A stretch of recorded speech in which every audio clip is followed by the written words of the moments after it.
Gracias a tu apoyo, en Abusat Shriners podemos devolverle la sonrisa a muchos niños panameños. Queremos seguir ayudando para que más niños panameños sigan sonriendo. Apóyanos con tu donación a través de Yapi. Abusat Shriners. Este año realizaremos el 21º Congreso Panameño de Derecho Procesal los días 12, 13 y 14 de agosto en el Hotel El Panamá. Abordaremos temáticas como la implementación del Código Procesal Civil, los retos de la implementación del proceso penal, temas novedosos respecto de arbitraje electoral y constitucional. La materia probatoria no puede faltar en este congreso. Comparte y haz grande la academia. Si rompes una hoja en 100 pedazos y lanzas al viento, será muy difícil restaurar. Nada será igual. Lo mismo puede pasar si tú no verificas, contrastas o eres preciso con la información que haces pública. Fueron 6 heridos y 2 víctimas mortales. Recuerda, la comunicación construye, no destruye. Periodismo responsable.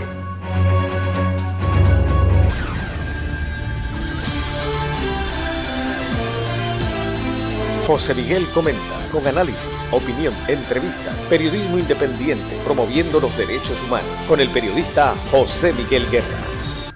Mis amigos, muy pero muy buenas, bienvenidos todos y cada uno de ustedes a la sintonía de nuestro programa José Miguel Comenta. Ya en el viernes, despidiendo esta semana, despidiendo el mes, gracias a Dios es viernes y estamos a través de Hispania TV, de la gran cadena exitosa, en YouTube, en Facebook y en la X, para presentarles nuestro programa de análisis de contenido informativo, pues sí, agradeciéndole a todos ustedes su sintonía. De verdad que sí, Bárbara, y les agradezco todos esos comentarios de nuestro programa. Muchas gracias por ello. Bueno, en los temas de nuestro diario vivir, ¿qué les puedo decir? De verdad que cuando lo vi días atrás, dije, no puede ser. 19 centavos sube el combustible en el peor de los casos con el de 91 octanos y 9 centavos sube en la de 95. Igual otro tanto el diésel. ¿Qué va a pasar con esto? Pues incrementos en todos los precios de todas las cosas que se venden en nuestro país. Porque, como les decía, no iban a decir que, no, es que teníamos varios meses ya, varias semanas de estar recibiendo combustible barato. No, ese se acaba, se evapora, pero cuando hay que bajarlo, se evapora rapidito y queda, cuando hay que subirlo, se evapora rapidito y de una vez lo suben. Pero cuando hay que bajarlo, ese sí se mantiene y nos vamos a mantener con estos precios que van a encarecer la vida, van a encarecer todo lo que tenemos a nuestro alrededor. Y para una cosa es una empresa establecida y unos estándares que tienen, y otra cosa es para uno que está en desempleo informal, ¿no? Que tiene que competir con otros desempleados informales y tratar de ver los márgenes, ¿no?, que tenemos para llevar las cosas a la casa. Esa situación bien difícil que poco o nada le importa al Ejecutivo. No ha habido ni un solo mensaje de nada de estas cosas, ni siquiera una campaña de ahorro, de nada, ni siquiera para poner la flota estatal de vehículos, de buses, lo que sea, al servicio de la comunidad. No hay nada. O sea, vaya por donde vaya por donde quiera, con el 60% de la población desempleada informal, pues no encontramos ese camino hacia donde el bien común. Hacer un mejor gobierno por las mayorías. Siguen incesantemente por allí las acciones del Ministerio Público contra exfuncionarios y enhorabuena, porque hay que adecentar el ser servidor público y que entiendan que ser servidor público no es ir a rebuscarse, ahora me toca a mí, qué hay para mí, cómo voy yo, no, es servicio público, es darle algo a la comunidad de lo que has recibido. Y si no ha recibido nada, entonces busca un empleo de verdad y desarrolla. Porque el hecho es que muchachitos buscando trabajo en el gobierno para mantenerse ahí enquistados por sécula seculorum y nada que ver. Entonces, toda esta vertiente, gente que trabaja que no le alcanza el dinero, que ya tiene trabajos formales en el gobierno, pero que no les alcanza con lo que ganan. La mayoría de los empleados públicos, más de 300.000, la mayoría, eso es 200.000 por allí, ganan menos de $700. O sea, eso realmente no alcanza para nada. Entonces, y la otra, pues esa sí es la que está usufructuando de muchos de los beneficios de ser funcionario público. Pero realmente ser funcionario público no es para ir a hacer carrera, es para darle algo a la gente, es contribuir a la sociedad. Que hay necesidad de algunos, miren, ni siquiera los policías entran, supóngase usted, a los 18 años, ya a los 40 y tantos ya están afuera y ya quedan para la vida pública, privada, no para seguir. Pero ¿qué pasa? Muchos de los comisionados y subcomisionados quedan en el Ministerio de Seguridad, entonces cobrando la jubilación especial y cobrando dinero por acá. De eso es lo que se trata, de que permee y de que haya otras personas y de que el maná alcance para todos. Pero no se puede. Y encima, como les digo, ni siquiera un campo de solidaridad, un campo para decir, hey, de verdad, esto está duro, vamos a investigar estos precios del combustible así, a ramplan, porque toca subirle el precio a todo, porque uno, imagínense todo esto que les encanta que uno esté en reuniones y cosas. Bueno, volvemos al Zoom, volvemos a lo virtual porque no se puede transportar, porque el costo del combustible está muy alto. La calor que hace es extraordinariamente espantosa. Finalizamos esta semana con altas temperaturas, pero la semana anterior, de acuerdo a los meteorólogos, fue la semana más caliente que ha habido en Panamá. Entonces ya te quedas ahí, o uso abanico, y ni siquiera te da alguna sensación de frescura. Y el aire acondicionado, sí, úsalo para que tú veas que el gancho al hígado y al mentón de la compañía eléctrica te va a devastar. Esto en los que estamos peleando centavos. Esto es en lo que, pues, por eso es que vienen los aumentos. Supóngase usted, un productor como yo, independiente, que me piden un trabajo, tengo que trabajar las computadoras con aire acondicionado. No se puede trabajar con calor, con abanicos, con mucho frío. Y te tengo que cobrar. Y entonces no le vas a querer porque, no, me estás cobrando más, pero si es que todo se me encarece. Y los márgenes se han disminuido. Hay que explicar las cosas. Hay que darle a la gente una explicación del producto y buscar alternativas. Pero no. Lamentablemente están si es tu problema, ve a ver cómo lo resuelves, no utilices el aire acondicionado, ve de dónde sacas comida, adelgaza, búscate cualquier otro subterfugio, pero no es mi problema. Y ahí es donde que estamos viendo que se gasta, enhorabuena por que de alguna manera algunas actividades generan algo de movimiento comercial. Pero cuando las hace el gobierno no es para generar desarrollo. Las hace el gobierno para decir que se está haciendo algo. Yo veo los anuncios y está aquí en nuestros cintillos, que Tocumen S.A. dice, hay 11 millones de pasajeros. Ese es tránsito. Ellos no vinieron a Panamá. Si el hub de Copa estuviera en Colombia, en Costa Rica, eso se iría para allá. Pero no es que viene acá. Y como Copa es una compañía de capital panameño, entonces se quedan acá. Pero si es Avianca, que es en Bogotá, allá sería. O el hub de, qué sé yo, de cualquier otra compañía aérea que lo tienen en alguna capital. Pero eso no permea una situación. No hay tours en la ciudad, no hay horas tránsito. Te quedas en un tránsito de 6 horas. Bueno, te vamos a poner un par de horas ahí, te vamos a cobrar tanto por darte un city tour. No lo hay. ¿Quién lo puede garantizar? El tránsito, el tranque de madre que se hace, todas las cosas, las situaciones que pasan, las inundaciones, o las compañías eléctricas salgan a cortar hojas de los árboles que están en las isletas, que lo que están haciendo es un peligro de muerte con esas podaciones que hacen una horqueta de los árboles, y el peso con el agua, con la brisa, pone en riesgo a todos los que viven por allí. Entonces, no hay no hay logística para estas cosas. Y por ahí me entero de que ya no solo le dicen de que es ministro de turismo al cargo de administrador de la autoridad de turismo, que eso no es un ministerio, ni tiene rango ministerial. Y pues se quedó desde Rubén Blades, porque evidente, no ibas a poner a Rubén Blades o Rubén Blades como director de turismo. Bueno, lo pusieron como ministro porque esa es una facultad del presidente de la República.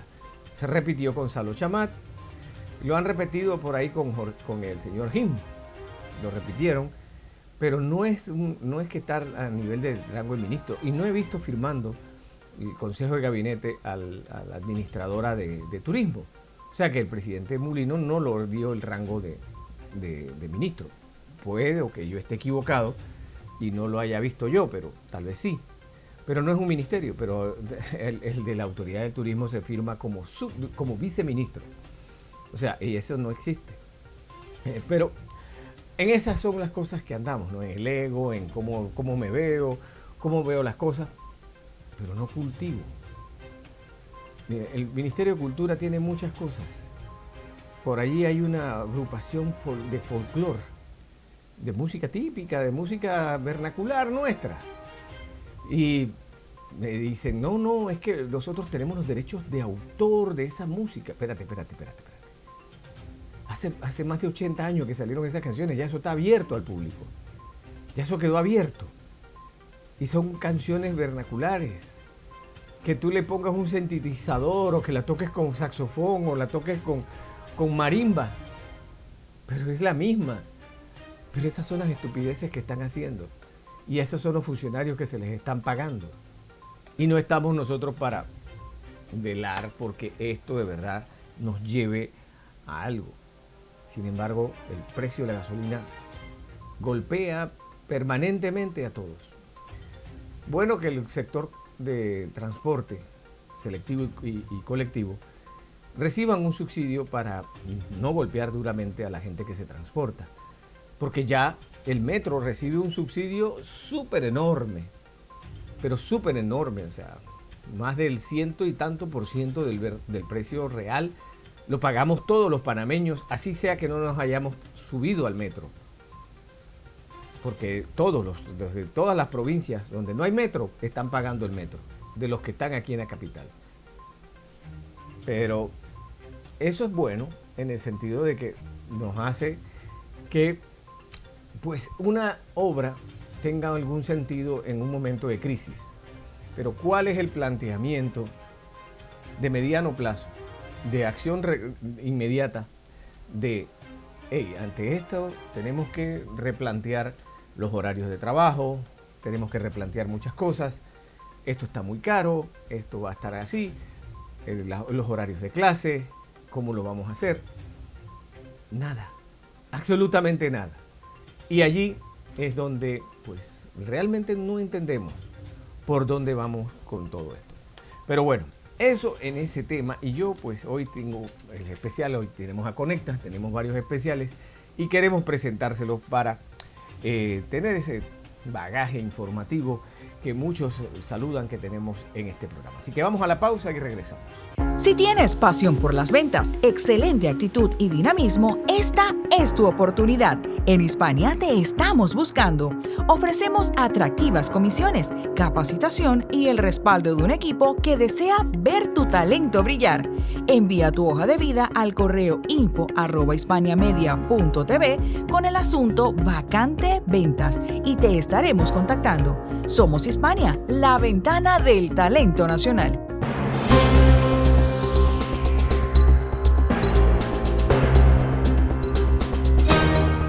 Continuamos y ya estamos de vuelta con ustedes. Y bueno, tengo mucho material, y material muy largo y nada, no tengo tanto tiempo para presentarlo. Pero quería, Mario Pentón, un colega periodista de Radio y Televisión Martí, le hizo una entrevista a este joven artista cubano, Manuel Alcántara, que de verdad que entender o verlo así a grosso modo de que pasas 5 años en la cárcel, tú dices, 5 años, es un suplicio.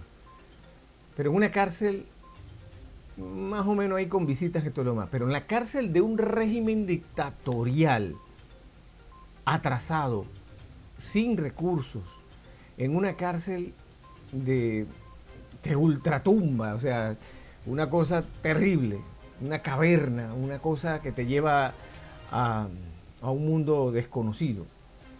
Entonces, este joven, porque lo condenaron por Patria y Vida, lo condenaron por el movimiento San Isidro, pues ya salió y la alternativa que da el régimen es o sales o te vas del país, o te quedas en la cárcel o te vas del país.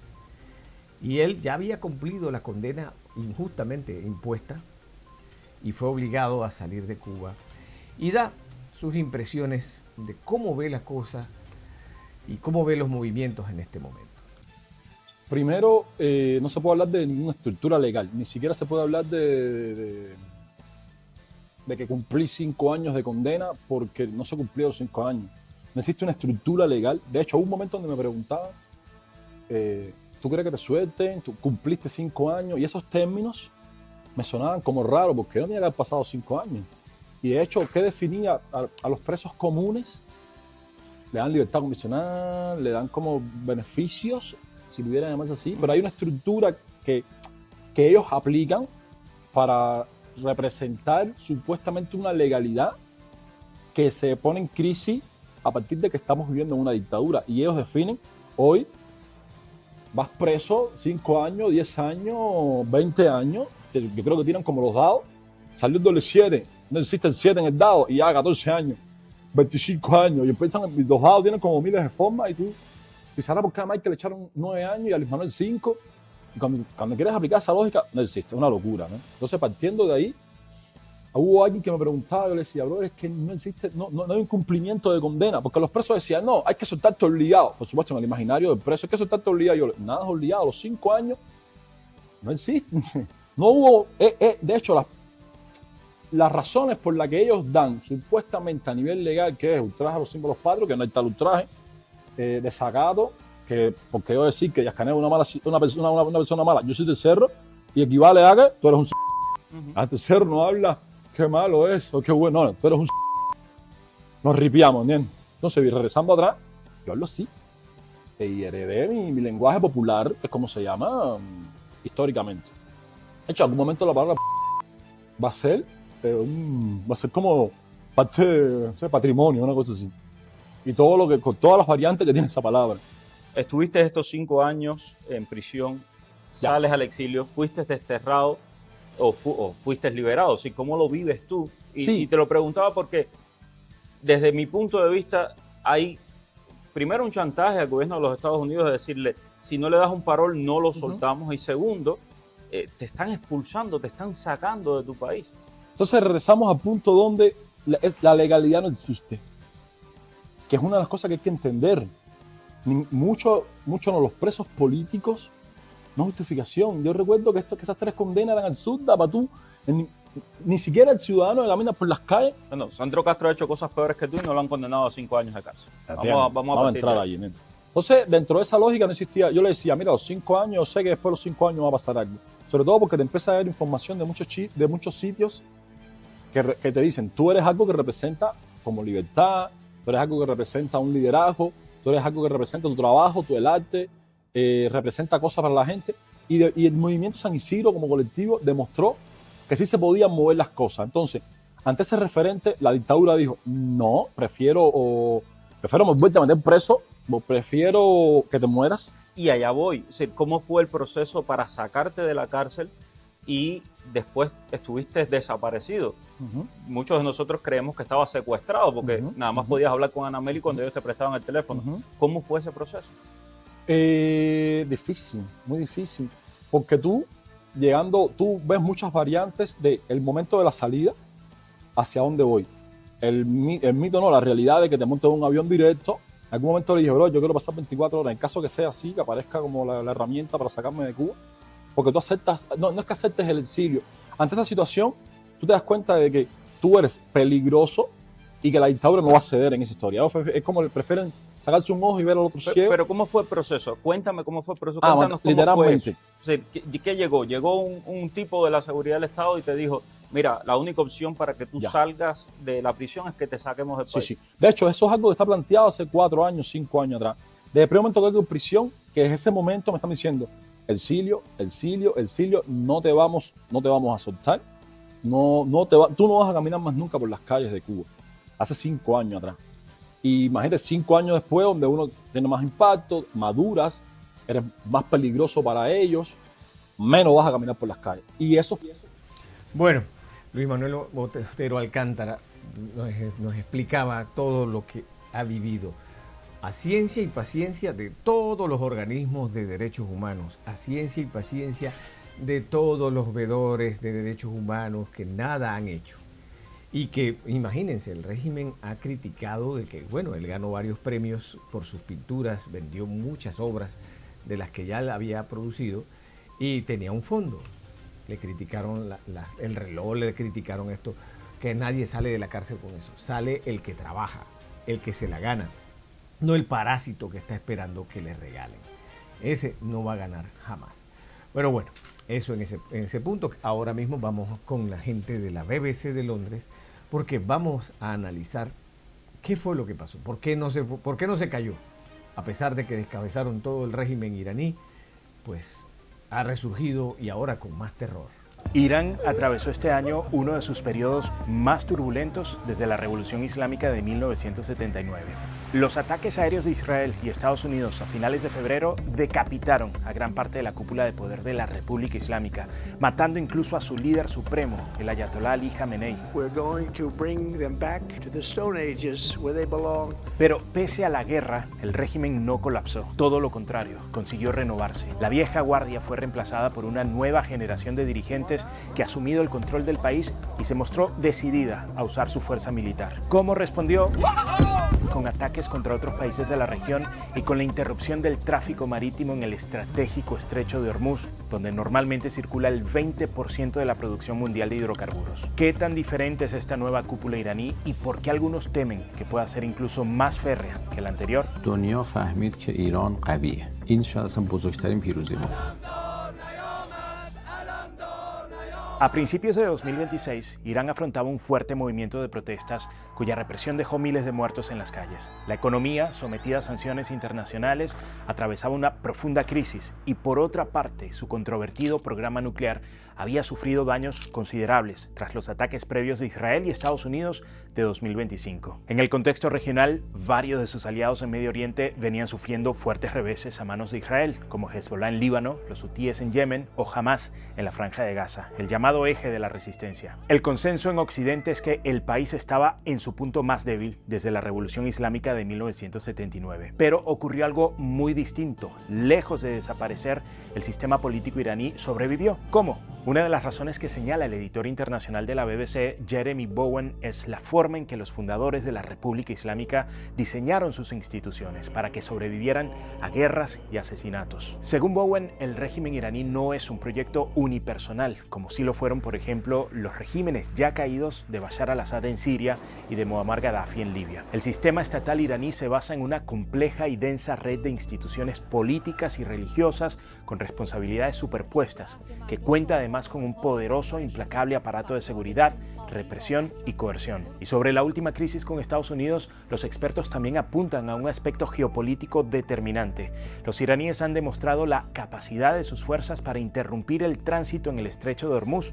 Esta es una de las rutas marítimas comerciales más importantes del mundo que, en su tramo más estrecho, controlan Irán y Omán. Y pese a las reiteradas veces en que Donald Trump ha dicho que Estados Unidos tiene control sobre el estrecho, Irán ha demostrado tener capacidad no solo para bloquear el tráfico marítimo, sino también para atacar a objetivos que contradigan sus órdenes. La muerte del líder supremo iraní, el ayatolá Ali Khamenei, durante los ataques conjuntos de Estados Unidos a Israel, marcó el fin de una era. De hecho, la generación de este ayatolá, quien protagonizó la revolución del 79 y estuvo 36 años en el poder, prácticamente ha desaparecido. Se creyó que su muerte podría derrumbar al sistema, pero en cambio abrió paso a dirigentes más jóvenes, vinculados al poderoso cuerpo de la Guardia Revolucionaria Islámica, que vigila la seguridad interna del país. Y este ente funciona como un ejército paralelo, bajo el control directo del líder supremo, una posición que ahora ejerce Mojtaba Khamenei, el hijo del ayatolá que murió en febrero. ¿Y cómo es esta nueva dirigencia? Expertos como el profesor Vali Nasra de la Universidad Johns Hopkins explican que está compuesta por líderes que están centrados principalmente en preservar a la República Islámica y dispuestos a actuar con mayor pragmatismo que sus predecesores. Durante décadas, Estados Unidos intentó contener a Irán mediante su red de instalaciones militares y sus crecientes relaciones con los países del Golfo. Pero la respuesta de la nueva dirigencia iraní ha sido más contundente que en crisis anteriores. El ejemplo son los ataques con drones y misiles contra múltiples bases de Estados Unidos en la región, lo que ha provocado bajas de soldados estadounidenses. También la disposición de Irán de atacar a los países aliados de Estados Unidos en el Golfo, como Bahrein, Kuwait, Qatar y Jordania, y de nuevo su capacidad para bloquear el tráfico en el estrecho Hormuz. Lo que subrayan varios analistas es que esa determinación para atacar ha venido acompañada de momentos de su disposición para sentarse a negociar, lo que marcaría una postura mucho más agresiva que la generación anterior, pero también más pragmática. Uno de los mayores desafíos del nuevo liderazgo quizás no esté fuera de Irán, sino dentro. En las últimas décadas han surgido sucesivos movimientos de protestas de civiles en rechazo al régimen, que son en su mayoría respondidos con una violencia implacable. Como te contaba antes, a principios de este año, Irán estaba inmerso en una ola de protestas que se esparció en más de 100 ciudades y que fue reprimida con extrema violencia, causando miles de muertos. Ahora, el conflicto con Estados Unidos puso a la sociedad iraní en un escenario complejo. Como apunta el corresponsal diplomático de la BBC, Paul Adams, para muchos iraníes el conflicto se ha vuelto profundamente confuso, pues ahora se enfrentan a un nuevo tipo de horror, el de las víctimas civiles en medio de los ataques de Estados Unidos a Israel, como la muerte de decenas de niños de una escuela primaria del poblado de Minab el primer día de la guerra, un ataque que investigadores independientes atribuyen a Estados Unidos. Según cifras oficiales del gobierno iraní, para mediados de abril, al menos 3.468 iraníes habían muerto desde el inicio de los ataques.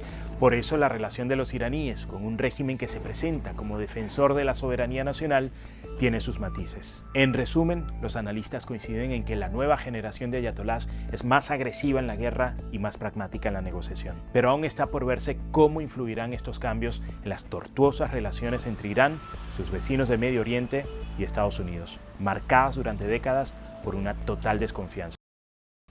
Bueno, y no solo eso, también su oposición. Recordemos que en enero mataron más de 20.000 iraníes ellos mismos, la flagelación contra las mujeres y todo el entorno de lo que está pasando por allá. Pero vamos a que Joanny Sánchez, en su papel de Andarina Sánchez, nos cuente lo que ve por la ciudad de La Habana. Andarina está de regreso después de varios días de no transmitir estas pequeñas cápsulas callejeras. Hoy estoy aquí en La Habana Vieja. Ya saben que estuve varias jornadas impedidas por un operativo de salir de casa, pero ya estoy aquí. Y quería comentarles que he venido hasta este lugar, entre otras cosas, buscando porciones pequeñas de comida, porque ahora, con los problemas de refrigeración que estamos viviendo, la capacidad de guardar alimentos que necesiten estar refrigerados de un día para otro es casi imposible. Entonces, comprar pequeñas porciones es lo que alivia un poco la situación, pero claro, muchos comerciantes tampoco quieren vender esas pequeñas partes de alimentos porque ellos también tienen problemas con las neveras, la electricidad y la enorme crisis energética que estamos sufriendo. Y todo esto me ha llevado también a pensar en cómo nos vamos rodeando de soluciones muy individuales y particulares para tratar de aliviar la situación. Hay gente, por ejemplo, que se compra una batería o una planta generadora de electricidad a partir de gasolina para tratar de sobrevivir a los largos apagones. Otros que a falta del pan del mercado racionado están ya prácticamente tratando de confeccionar por sí mismos su propio pan cada día. Otros que ante la oscilación de la señal televisiva pues se han encontrado la manera de proveerse de audiovisuales a través del paquete, de una antena parabólica ilegal, y así. Poco a poco la gente va construyendo puertas adentro de su casa, una especie de país en paralelo, una república que funciona un poco mejor que esta que vemos por acá afuera. Y eso me ha llevado también a preguntarme cómo podría realmente esta burbuja doméstica sobrevivir si puertas afuera pues todo se está cayendo a pedazos. Los servicios básicos no pueden ser sustituidos porque usted tenga, por ejemplo, en su casa un pequeño almacén de insumos sanitarios por si tiene que terminar en un hospital. No, una nación no puede construirse a partir de estas porciones individuales y particulares en el ámbito hogareño, en el ámbito familiar. Un país tiene que funcionar sus servicios básicos, la transportación, los sistemas de atención sanitaria, las telecomunicaciones, y lo que veo es un sálvese quien pueda, un tratar de resolver desde la propia energía eléctrica, el propio pan, los propios medicamentos, hasta la propia enseñanza de los hijos ante el deterioro también del sistema docente, del sistema escolar. Y esto es bastante alarmante porque está claro que no se puede reproducir un país, no se puede reproducir un país en el interior de las casas. Nadie puede sustituir en una pequeña porción de unos metros cuadrados lo que debería ser responsabilidad de las autoridades o en parte responsabilidad de las autoridades. Y lo que estamos viendo es todo lo contrario. Lo que estamos viendo es un enquistarse, un atrincherarse, un buscar cada uno la solución que pueda, pero es que hay gente que no puede financiar ni una planta eléctrica, ni una batería, y mucho menos una máquina panificadora para hacerse un pan cada día.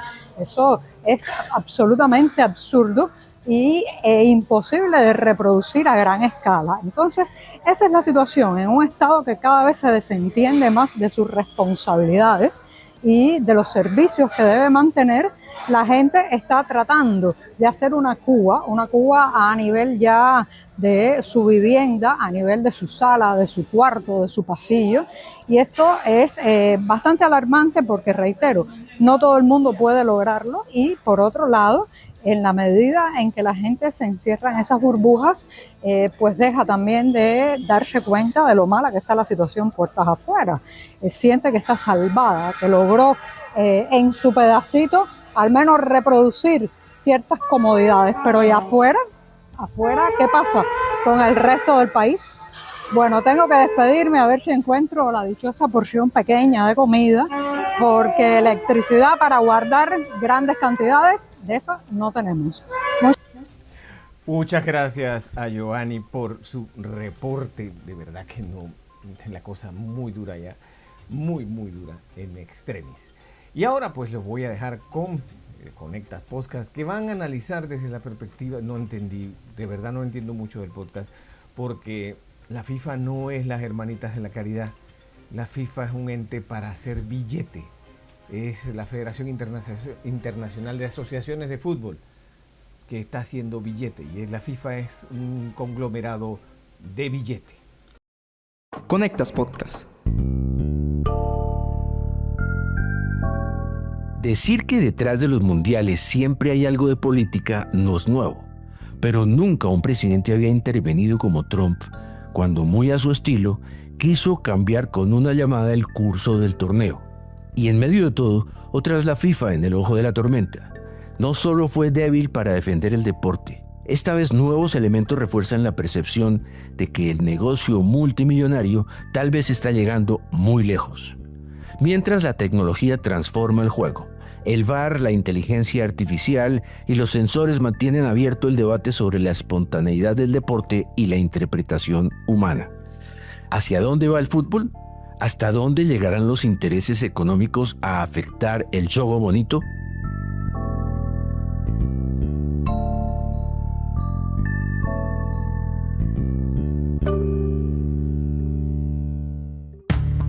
Bienvenidos a Tenemos que hablar, el análisis semanal de Conectas con Mauricio Sáenz.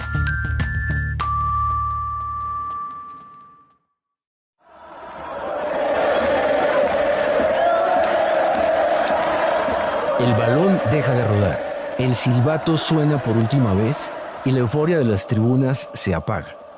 Esa escena que todos los hinchas quieren prolongar llega después de 39 días. Por eso hoy hablamos del Mundial, del rol de la FIFA que no deja de sumar polémicas y del futuro del deporte más popular del planeta.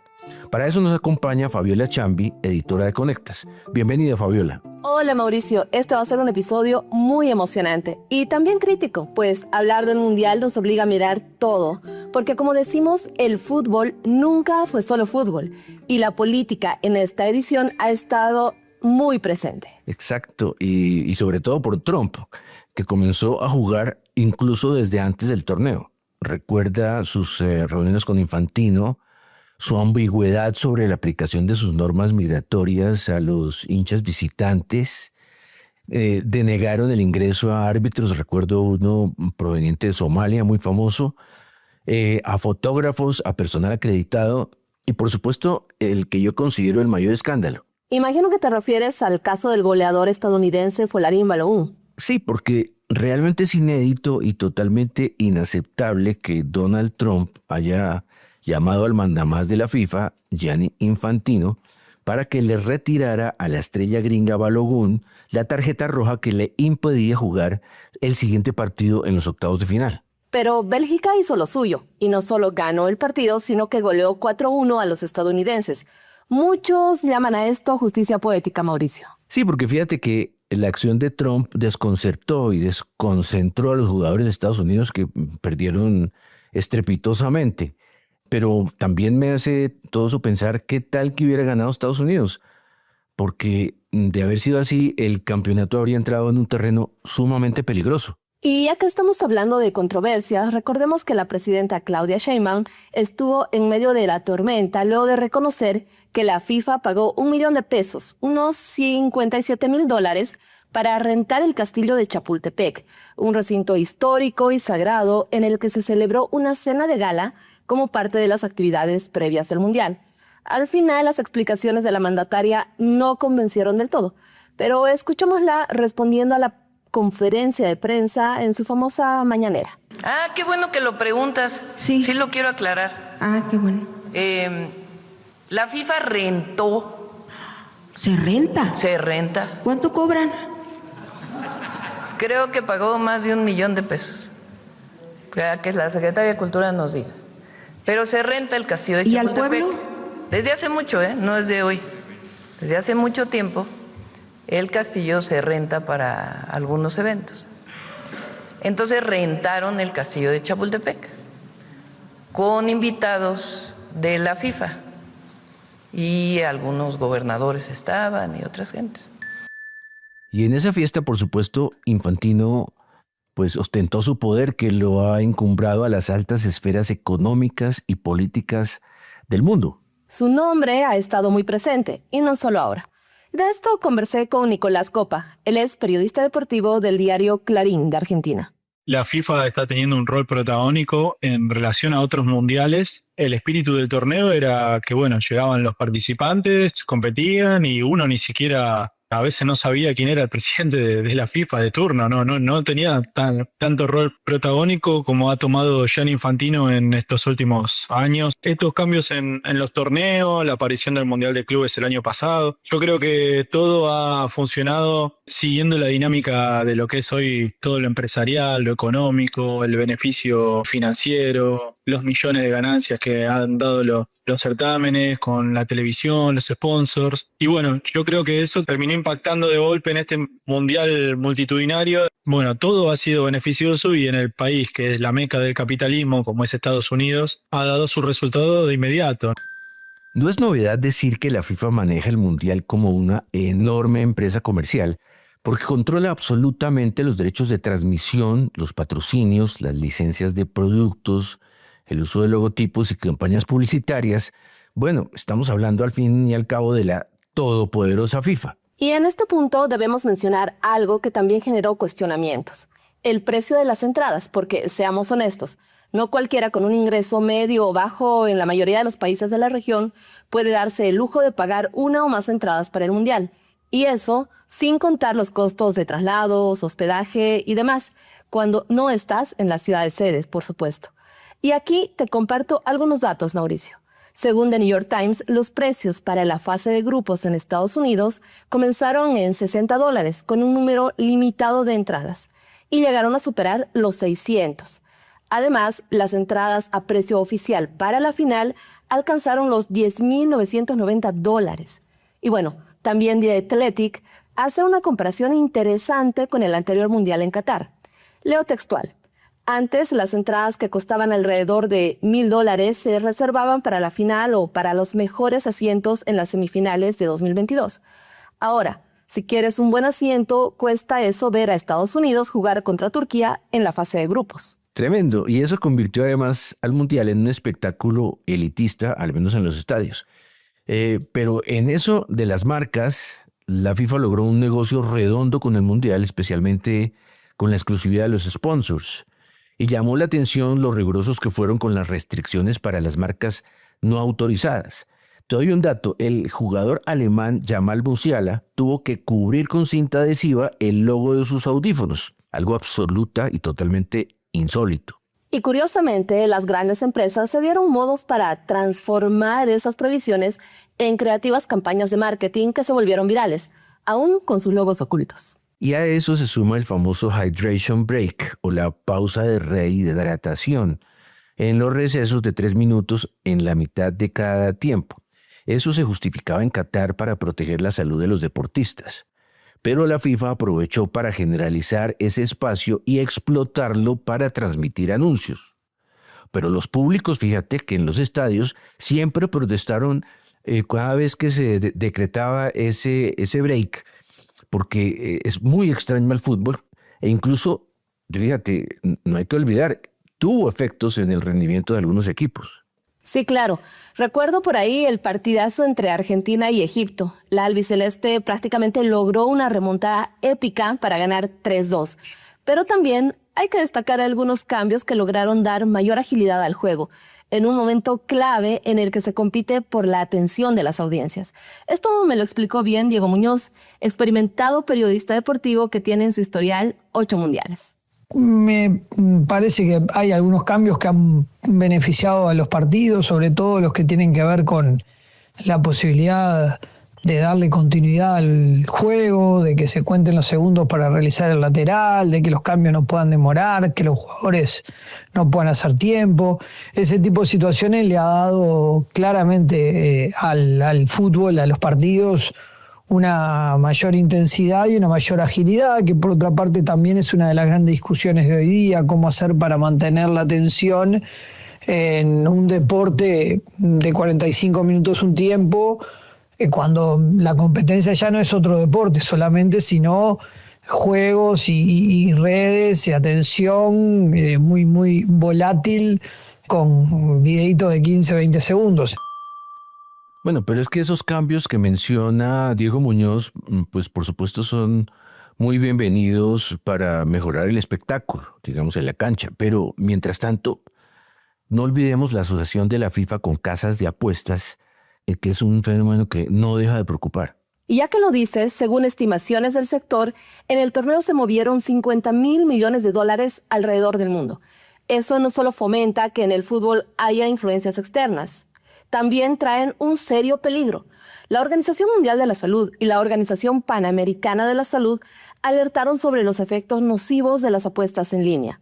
En el continente americano, el 2% de la población, casi 70 millones de personas, sufre adicción al juego, la ludopatía, que tiene efectos sociales devastadores. Y te sumo otro dato no menor, Mauricio. DI Predict Street, una plataforma de mercados para pronosticar resultados deportivos, fue designada por la FIFA como primer socio oficial y pasó de ser una marca desconocida a tener presencia en todos los partidos del Mundial. Aunque no se conoce una cifra oficial, algunos medios aseguran que el patrocinio habría costado alrededor de $150 millones, un monto considerable para una empresa sin trayectoria en el mercado. Y todo esto lleva a pensar en lo mucho que ha cambiado el fútbol como deporte y como espectáculo. En parte por la tecnología, que pues tiene adeptos y detractores. Muchos señalan que antes había más espacio para la buena fe y para la confianza. Y finalmente, después de todas las discusiones, el error del árbitro era considerado parte del juego. Hoy me pasa a mí, mañana te puede pasar a ti. Pero hoy en día está el VAR. ¿Y quién no habló del VAR en este mundial? El sistema de asistencia al árbitro supuestamente iba a mitigar esos errores en los partidos, pero por un lado le quitó espontaneidad al deporte, pues ahora hay que esperar al dictamen, y a veces parece absurdo, sin olvidar que sigue habiendo un margen de interpretación humana. Exacto. Hace unos años era impensable el fútbol que estamos viviendo hoy, con cámaras de alta velocidad, sensores con inteligencia artificial que registran cientos de datos por segundo o detectan instantáneamente los fueras de juego, por ejemplo. Un control que parece efectivizar el partido, pero con un costo muy alto. Volvamos a escuchar la reflexión de Nicolás Copa. El VAR siempre es polémico. En el 90% de los casos yo creo que actúa bien, pero deja ese espacio chiquitito liberado que nos mata el espíritu que era el deporte que nosotros aprendimos a querer, a jugar de chicos, que sin VAR no tendríamos el gol de Maradona a los ingleses, el segundo tampoco porque arranca con una infracción y repasa la jugada, el gol de Maradona que mete a 6 ingleses, 7 ingleses, la jugada comienza con una infracción de un jugador argentino. Pero bueno, es el fútbol que nos toca vivir hoy. Claro, esa mano de Dios tiene hasta una escultura en el Estadio Azteca, que fue donde tuvo lugar. Y es que en nuestra región el fútbol tiene una tradición muy grande y está en el corazón de los hinchas. Pero más allá del excelente desempeño en la cancha de algunos equipos latinoamericanos, pero sobre todo de Argentina, el único finalista de la región, en América Latina es un hecho que tenemos un desafío muy grande porque las dirigencias y las asociaciones a veces no lo hacen nada fácil. Tienes toda la razón, Mauricio. Y sobre este punto, me gustaría que escuchemos nuevamente a Diego Muñoz, quien conoce bien sobre los entramados del fútbol latinoamericano. El dilema principal es de qué manera queremos competir, cómo vamos a competir, hacia dónde caminamos. Definitivamente desarrollados algunos seleccionados africanos con un potencial de crecimiento muy notorio en Norteamérica y en Asia. Nosotros como continente necesitamos sí o sí empezar pasos claros hacia la profesionalización de la clase dirigencial. Esto es muy importante y eso tiene que ver también con algunas cuestiones vinculadas a la cristalinidad, a la transparencia de federaciones, de ingresos de dinero, de que esos dineros que son muy importantes se destinen al desarrollo. Y mientras eso sucede, la FIFA ya está diseñando sus planes para el próximo Mundial. Pocos días antes de la gran final, Infantino anunció que buscará que participen 64 selecciones. Aunque por ahora solo es una propuesta, se cree que podría ser posible porque el Mundial de 48 equipos al final resultó bien recibido. Infantino lo justifica, no solo como una estrategia de crecimiento e inclusión, sino como una transformación del deporte más popular del planeta. Pero como tú decías, Mauricio, yo creo que eso implicará un mayor desafío en las dinámicas económicas, tecnológicas y comerciales en cada país y en cada asociación. Si será posible o no, lo sabremos en 2030, cuando España, Portugal y Marruecos reciban a los hinchas. Y no te olvides que también tendrá una connotación especial para Sudamérica porque habrá partidos inaugurales en Uruguay, Argentina y Paraguay, lo cual me parece un poco exagerado, la verdad. Pero ¿qué no daría yo por ver a Bolivia, a mi selección, de nuevo en un mundial? Y con estos cambios me animaría a decir que tenemos más probabilidades, así que espero cumplir ese sueño. Y si no es en 2030, será en Arabia Saudita, el 2034.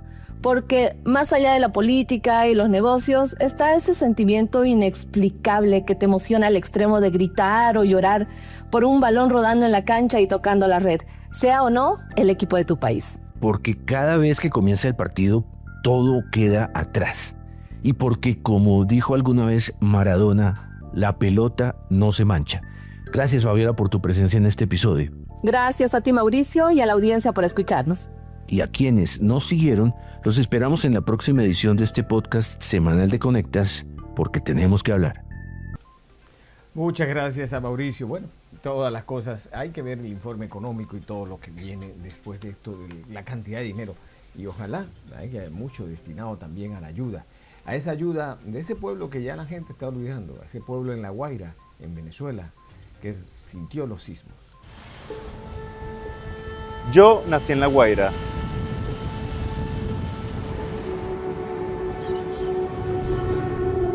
Y como muchos caraqueños y venezolanos, crecí viniendo aquí los fines de semana. Siempre asocié el sol intenso y el calor abrumador de La Guaira con las vacaciones. Pero de esa Guaira no queda nada. Lo que estás viendo ahora es una Guaira después de 2 terremotos que en menos de un minuto cambiaron todo. 2 potentes sismos derrumbaron edificios enteros, dejaron miles de heridos y una cifra de desaparecidos que es difícil de calcular. Se estima que decenas de miles de personas se encuentran bajo los escombros de muchas estructuras que colapsaron totalmente.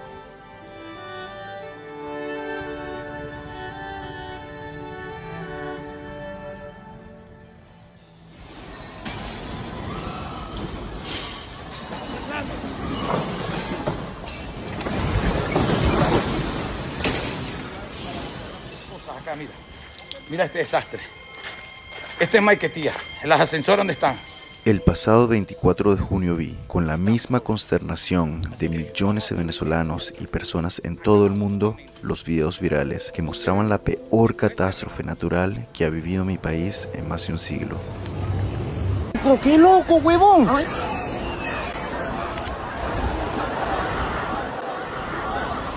No, vale, qué loco.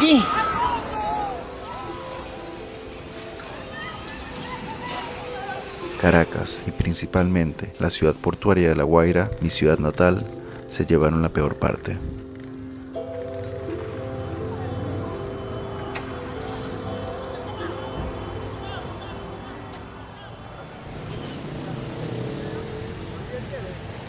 Estamos en Playa El Yate. Esta es una playa bastante pequeña. La mayoría de la gente que viene acá son locales, gente de Caraballeda. Y el contraste con la otra parte de aquí es brutal. Cuando cruzas la calle, te das cuenta que solamente queda una docena de edificios, cuando antes había 50, 60 edificios. Estar hoy aquí es difícil de asimilar para mí y para cualquier venezolano. La magnitud de la destrucción es impresionante, difícil de procesar. Los muertos ya se cuentan por miles. Aún así, me he encontrado con mucha gente que guardaba la esperanza de encontrar a sus seres queridos. Y bueno, yo llegué aquí el 24 de junio, que fue el día del terremoto. O sea, yo le escribí a mi mamá me contestó, pero mi papá no. Era una locura, un desastre. O sea, todos los edificios estaban colapsados. O sea, el edificio era enorme y ya no lo es, quedó reducido a nada. Tengo 6 familiares allí. ¿Sí? Tengo principalmente a mi mamá, tengo a mi hermana, mi cuñado, tengo a mi sobrino de 10 años, tengo a mi tía y tengo a la hija de mi tía. ¿Has estado recogiendo tus escombros también? Sí, claro, o sea, soy partícipe tal cual. De hecho, más que escombros, he abierto rutas para encontrar a mi familia. Como lo viste por lo menos en el croquis, yo he estado entrando, haciendo túneles, pasando de apartamento en apartamento. Estos túneles están bajo tierra, no están dentro del apartamento como tal, sino que están bajo tierra, tratando de llegar a la ubicación de mis familiares. Lo último que se pierde es la esperanza, ¿no? Uno trata de tener siempre los pies en la tierra y estar preparado para cual sea la realidad que haya que enfrentar, pero la esperanza no se pierde. Es difícil explicar el estado de devastación en el que se encuentra La Guaira. No hay video, foto, relato que pueda transmitir lo abrumador que es ver todo esto. En medio de estas escenas de destrucción, muchos me cuentan que la ayuda llegó primero de sus propios vecinos o familiares. Todavía queda. Eso es lo que estamos haciendo, por lo menos los familiares de los que vivían ahí. Estamos colaborando porque el gobierno no quiere ayudar. Sí, yo tengo un tío ahí.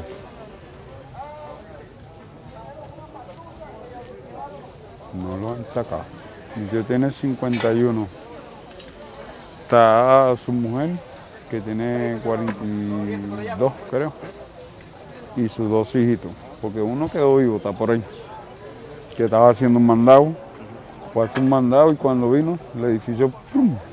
Hay bomberos de defensa civil, la ayuda que mandaron de los países afuera, esos son los que más están ayudando. Y el pueblo, pues, no hay más nadie. Cuando llegué a La Guaira, aún estaba abierta la ventana de 72 horas cruciales a las que hacen referencia los rescatistas para salvar la mayor cantidad de víctimas. Pero a medida que pasaban las horas, vi cómo crecía la desesperación y los reclamos por la falta de ayuda del Estado. No se hagan mover hasta que no vayan sacándola para allá. No se van a mover. No tengo nada que perder, que me mate si quieren. ¿Ah? ¿Para qué trajeron armamento? Tenían que traer una pala, un pico. ¿Ah?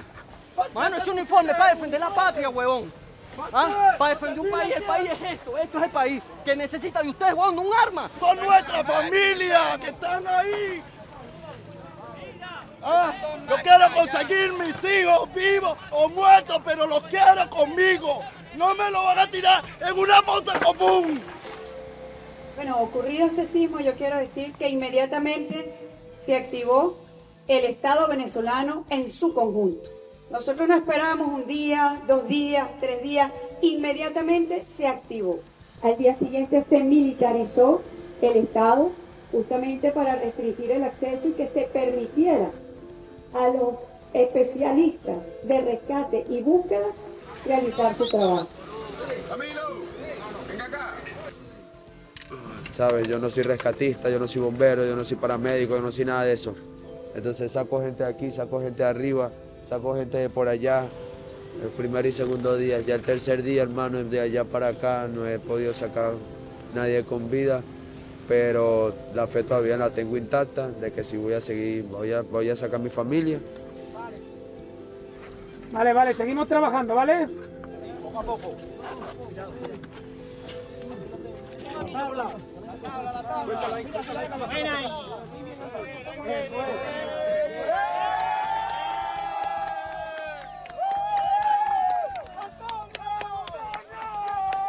Es realmente abrumador y nada te puede preparar para lo que se ve aquí. Y no es solo lo que ves, es lo que escuchas, lo que hueles. Hay un olor constante, una mezcla de polvo, concreto y algo más que mucha gente describe como olor a sangre. Y el sonido ya no son solo las olas del mar y la música de los restaurantes locales. Ahora es maquinaria, es gente gritando nombres y muchas veces silencio. ¡Silencio!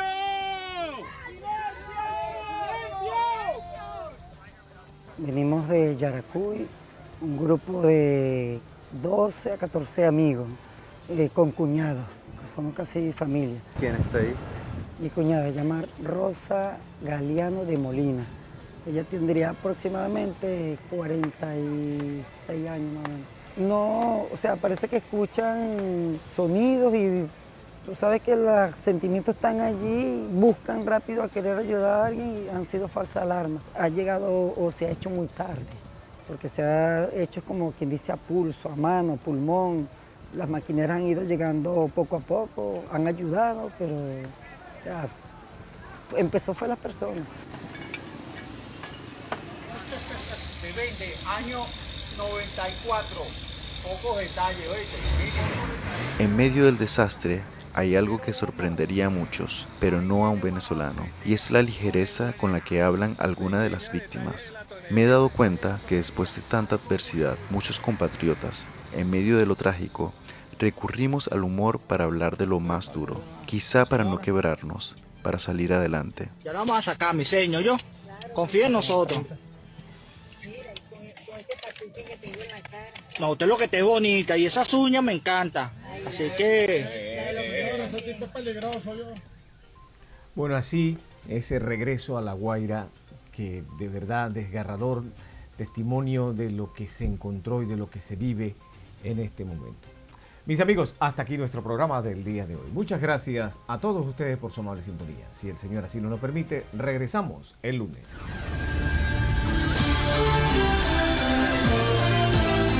José Miguel comenta, con análisis, opinión, entrevistas, periodismo independiente, promoviendo los derechos humanos, con el periodista José Miguel Guerra.